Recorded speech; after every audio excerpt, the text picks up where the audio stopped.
Welcome to the Deep Dive. We're here to unpack the sources you give us, find those key insights, and help you get truly informed. Exactly. And today, wow, we're diving into the career of someone who's really woven together a lot of different threads. Yeah, I mean, think about it. Serious academic background, old school stand-up comedy, even some early web stuff, plus, long-running TV fame. We're talking about Orny Adams. Right. And the goal here, our mission, is really to figure out how someone like Orny Adams navigates all these different worlds, academia, comedy clubs, MTV, YouTube, and stays relevant. We're going to get into the specifics, the details from his life, his work, that really shed light on this pretty unusual path he's taken. It's kind of a case study in sticking around and adapting. Definitely adaptable. And that starts right with the name, doesn't it? It does. That's our hook. The guy we know is Orny Adams, that high-energy comic. Yeah. He was actually born Adam Jason Orenstein, November 10th, 1970. So right off the bat, there's this transformation from Adam Jason Orenstein to Orny Adams. That shift from, a more formal background to this public persona, it hints that there's strategy involved here. It's not just random chance. Totally. And helping us piece this together, we've got this really extensive biography as our main source. Yeah, it's great. It lets us map everything out, his personal background, why he chose certain majors in college. We'll spend some time there, the sequence of his comedy specials, his TV roles, film stuff. It's a lot of detail, which is perfect for really connecting the dots, seeing how the person, the learner, became the performer we know. Okay, let's get started then. Where do we begin? Right at the beginning. Section 1, laying the foundation, the academic and personal stuff. The learner's context. Makes sense. When you see him on stage, that frantic energy, you might not guess academic. But that's exactly where we need to start. Let's place Adam Jason Orenstein first. Born in Lexington, Massachusetts. Lexington, yeah. It's got that historical weight, Revolutionary War history, intellectual vibe. Maybe not directly causal, but as part of the cultural air he breathed. And the source mentions he was raised in a conservative Jewish household. He's got 2 sisters, too. These details matter, especially for an observational comic. Family, religion, that's prime source material right there. The everyday weirdness, the dynamics, it all feeds into it. And then there's the summer camp detail. Attended Camp Telnor in New Hampshire. Oh, yeah, summer camp. It's like a little closed society, isn't it? You got rules, social structures, cliques. Totally. So someone with an analytical mind, it's like an early sociology lab. Perfect for observing human behavior up close. Exactly. Learning how to read people, spot patterns, find the funny in those structured, sometimes kind of awkward situations. And it seems those roots remain important. The source notes he and his family took their first trip to Israel together in 2018. Which is interesting, right? Long after he's famous. It shows that Adam Orenstein, the private person, still maintained that connection to his background, even while Orny Adams, the public figure, was doing his thing. Okay, now let's get to the part I find really fascinating, his education. Graduated Lexington High in '89, then Emory University, got his bachelor's in '93. And the key thing here, like the source highlights, isn't just that he went to college, but what he studied, a double major. Yes, this is where it gets good. Political science and philosophy. That combination, it seems almost counterintuitive for a stand-up comic, right? Poli-sci and philosophy sound so serious, so, dry compared to the immediacy of comedy. But I think that's the secret. So let's break this down. Political science first. That's about systems, right? Power, government, how society is organized. It teaches you to analyze institutions. Exactly. Poli-sci gives him that big picture view, understanding the mechanics behind things like, airport security rules or bureaucratic nonsense or why social media works the way it does. It provides the framework for why things are structured the way they are, and often why they seem illogical. It's context. Right. But then you add philosophy. Philosophy. That's the engine for observational comedy, I think. Ethics, logic, critical thinking. It all trains your brain to do one main thing: question assumptions, poke holes in things everyone else just accepts. That's it. It's not just reading old dead guys. It's mastering that Socratic method, right? Yeah. Keep asking why. Yeah. Observational comedy is basically deconstruction. We all just kind of put up with the weirdness of daily life, waiting in line forever, stupid rules, corporate jargon. But a philosophically trained mind looks at that stuff and asks, wait, is this logical? Does this make sense? It applies that critical lens to the mundane. So if you spend years learning to spot logical fallacies and arguments... You're going to spot them in the checkout line procedure, too. Exactly. It's applied logic, but for laughs. And you see it in his delivery, too, I think. That precision. Observational comedy needs sharp language. You can't just yell, "This is dumb." Yeah. You have to show why it's structurally absurd. Philosophy majors get really good at defining terms, building tight arguments. Even if the argument ends in a punchline about, like, pop-up ads. Totally. Mm. And that energy he has, that sometimes frantic, almost frustrated energy, you could almost see it as the philosopher inside him just railing against the irrationality he sees everywhere. That makes so much sense. It's not just random complaining, it's high-speed analysis. Political science gives the structure, philosophy gives the critical tools to pick it apart. It elevates the comedy. It's not just, "Isn't this annoying?" It's, "Here's why this system is fundamentally flawed, and isn't that ridiculous?" Which perfectly sets up how he built his actual comedic identity on stage. Right. Moving from the theory to the practice. Section 2, defining that comedic identity. So he's got this academic toolkit. Now he has to translate it into laughs. The sources are clear.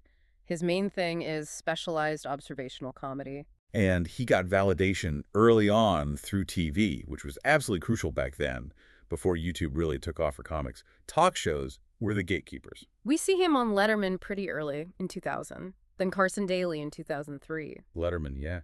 That suggests a certain kind of smart, maybe slightly cynical edge. Letterman liked comics with a bit of bite. True. But his most consistent late-night home seems to have been Leno, The Tonight Show. 4 appearances between 2004 and 2007. Which is interesting too, right? Leno was Mr. Mainstream. Landing spots there consistently meant his specific analytical style could connect with a really broad audience. It wasn't just for intellectuals. And he kept that appeal going, popped up on Conan way later, in 2017. Shows the material had legs. Definitely. But then there's this other key moment, something that really put him on the map within the comedy world itself. The 2002 documentary, Comedian. Starring Jerry Seinfeld. And Orny Adams is featured prominently, playing himself. We really need to underline how big a deal Comedian was. It wasn't just some behind-the-scenes look. It was Seinfeld, documenting the grueling process of building new material. Huge credibility. So for Adams to be in that, alongside Seinfeld, that's massive validation? Massive. It did a couple of things. First, it gave him exposure to people who were genuinely interested in the craft of comedy, not just jokes. Serious comedy nerds watched that film. Okay. Second, and maybe even more crucial, it validated him inside the industry. It showed him as a serious pro, someone doing the hard work, respected by the biggest name in the game. That kind of street cred helps when you're trying to get specials made, get booked. Right. It basically certified him as a dedicated artist, not just a funny guy. Yeah. And that foundation let him build his own body of recorded work, his specials. Let's track those. Yeah, the specials show his growth. First big one was Path of Most Resistance. Came out as a DVD and CD, November 10th, 2006. November 10th. Hang on, that's his birthday. It is. Definitely intentional. Makes it feel like more than just a product, right? A personal statement. And releasing on DVD, CD, that was the standard model back then. You needed physical distribution. Then 4 years later, he levels up. Orny Adams takes the third. Hour-long special on Comedy Central, October 29, 2010. That's a big jump. From self-releasing physical media to getting your own hour on Comedy Central. That means the network believed he could hold an audience. He passed the gatekeeper test. Okay, so DVD, CD, then basic cable. And the progression continues. 7 years after the Comedy Central special, he moves again. This time to premium cable. Showtime. Orny Adams, More Than Loud. Premiered December 1st, 2017. Showtime. That feels like another step up, doesn't it? A different kind of prestige, maybe a slightly older or more discerning audience? Often, yeah. Premium cable specials can sometimes allow for maybe slightly edgier or more unfiltered material. It suggests his standing grew, so you see this clear path. Self-release, basic cable, premium cable, a steady climb, building his documented work. All while something else huge was happening in his career. Exactly. The pivot. Section 3. The acting turn in the whole Finstock phenomenon. Right, because for a whole generation, maybe especially younger folks, Orny Adams isn't primarily the stand-up. He's Coach Bobby Finstock from MTV's Teen Wolf, started in 2011. And that role just exploded for him. It gave him this consistent visibility, playing a specific, memorable character, which stand-up usually doesn't provide in the same way. Finstock became the thing he was best known for many people. It's interesting, too, because the character feels like an extension of his stand-up persona, doesn't it? That high energy, the frustration, the sort of controlled chaos, just put into a scripted setting. Totally. But that success created a real dilemma, didn't it? The classic pull between stand up your own voice, your own material, and the steady paycheck and exposure of a hit TV show. Yeah, the sources detail this moment of conflict. It was announced he wouldn't be back for Teen Wolf after season 5. And the reason given, he wanted to focus on his stand-up touring. That's a big statement, choosing the grind of the road over a hit show. It is. Stand-up offers total artistic control, right? It's your voice. But touring is exhausting. TV offers stability, a regular schedule, good money. So deciding to leave Teen Wolf really underlined that he saw himself as a comic first, actor second. But then, plot twist. Right. The source says despite that announcement, he came back for the last 10 episodes of that same season, season 5. That quick turnaround is really telling. What does that suggest? Well, it suggests the character was maybe more crucial to the show than anyone realized, or that the audience demand was huge. Both, probably. You don't backtrack that fast unless the show really needs that specific element. Finstock clearly brought something vital, that comic relief, that unique energy to a show that was often pretty dark and dramatic. His return basically says, okay, we need this guy. And it wasn't just a brief return. He's stuck around, came back for episodes in season 6, and importantly, he was in the series finale in 2017. He saw it through. And the character's impact lasted well beyond the finale. Cut to September 2021, Paramount Plus orders a Teen Wolf reunion movie. And guess who's back? Coach Finstock, of course. Orny Adams reprises the role for Teen Wolf, the movie, which came out January 2023. So even years later, after doing his Showtime special and focusing on stand-up again, he returns to Finstock. Does that mean the role defined him too much? Is there a risk of typecasting? It's a fair question. For a regular actor, maybe. But for a stand-up comic who also acts, I think the dynamic is different. How so? Finstock didn't necessarily limit Orny Adams. He amplified him. The character acted like a giant global advertisement for the Orny Adams brand, you know? Like an introduction. Exactly. Millions of people saw that specific energy in Finstock, loved it, and then maybe thought, who is this guy? Let me check out his stand-up. Finstock became a gateway to his comedy, not a cage trapping him. So he used the TV fame to fuel interest in his core identity, the observational comic with the philosophy background. Precisely. Which leads us perfectly into how he finally cracked the digital world. Yeah. Section 4, the digital era, and connecting all these dots. This part is so fascinating because it shows how much the media world changed and how Adams was kind of positioned perfectly, maybe accidentally, to benefit. It's a tale of two digital eras, really. Let's rewind first, back to 2007. This is before YouTube was the powerhouse it is now for comics. And Adams was involved in this, super early attempt at a viral video show. The source mentions a development deal involving CBS, Yahoo, and Ashton Kutcher's company, Catalyst. For a show called Tube. And the idea was Adams would host, and they'd feature viral videos, comedy sketches, basically trying to package internet randomness for TV. In 2007, that was really ahead of the curve conceptually, trying to bridge the gap between chaotic user-generated stuff and polished broadcast TV. So why didn't it take off? It had big names behind it. CBS, Yahoo, Kutcher. Probably a mix of things. The tech for smooth streaming wasn't quite there for mass audiences yet. People weren't watching everything on their phones. And crucially, producing it through that old studio system CBS, Catalyst would have been expensive and probably slow compared to how nimble internet creators are now. Right. They were trying to fit this new type of content into the old production model with all the traditional gatekeepers. Exactly. It shows Adams was thinking digitally early on, but the infrastructure and the audience habits just weren't ready for that kind of execution. Okay, now jump forward 15 years. Totally different story. Completely different. He takes his premium special, More Than Loud, the one that aired on Showtime in 2017, and what does he do? He just uploads the whole thing to his personal YouTube channel, July 5th, 2022.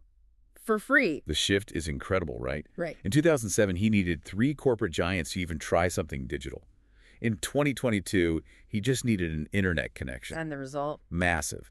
By March 2024, that free YouTube special had over 5.2 million views. Wow, 5.2 million. That's huge. It's enormous. And it shows how the game changed. No gatekeepers. He took content that had already run its course on premium cable and put it directly in front of the biggest possible audience with zero friction. And the timing was perfect too, right? With the Teen Wolf movie buzz happening around then? Absolutely. The Finstock fame, boosted by the movie reunion talk and release, likely drove tons of newer, younger fans to search Orny Adams stand-up. And boom, there's his full special, free and ready to watch. So the 5 million views aren't just random. They're proof that the Finstock role successfully funneled people towards his core comedy, and the quality of that comedy kept them watching. It's like the perfect modern strategy.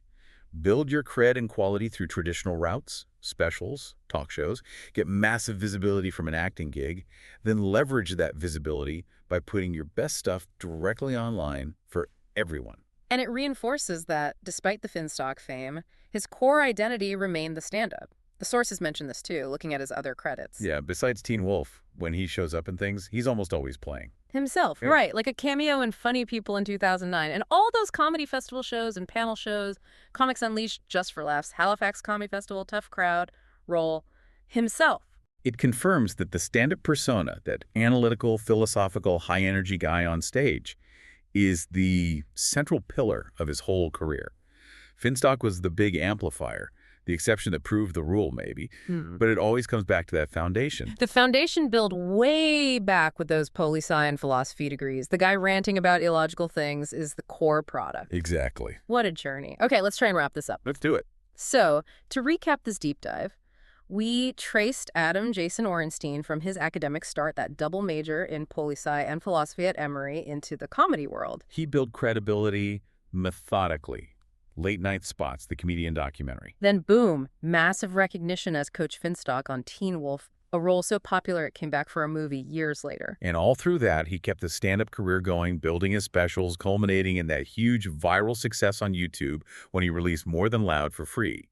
He basically outlasted the old system. It really feels like a lesson in sticking to your specific comedic voice, that critical observational style, but also being incredibly adaptable to how you get that voice out there, from cable TV to direct streaming. Yeah, the quality was consistent, but the delivery method evolved. He showed that, serious academic training can actually fuel really accessible, high-energy comedy. And that ability to shift platforms kept him relevant for decades. That philosophical underpinning seems key. Yeah. The platforms changed, the audience changed, but the core approach analyzing the world's absurdities stayed the same. Which brings us perfectly to our final thought, something for you, the listener, to chew on after this. Okay, lay it on us. We've talked a lot about how Adams majored in philosophy and became this great observational comic. So consider this. Is stand-up comedy, especially the analytical, observational kind that Adams does so well, is it maybe just philosophy delivered faster with punchlines? Think about it. What's observational comedy, if not identifying premises in everyday life? The absurdities, the illogical rules, and drawing conclusions, the punchlines. Is the comic just doing applied critical thinking in real time? Maybe the best observational comics, like Orny Adams, are essentially just philosophers who found a quicker way to make their point.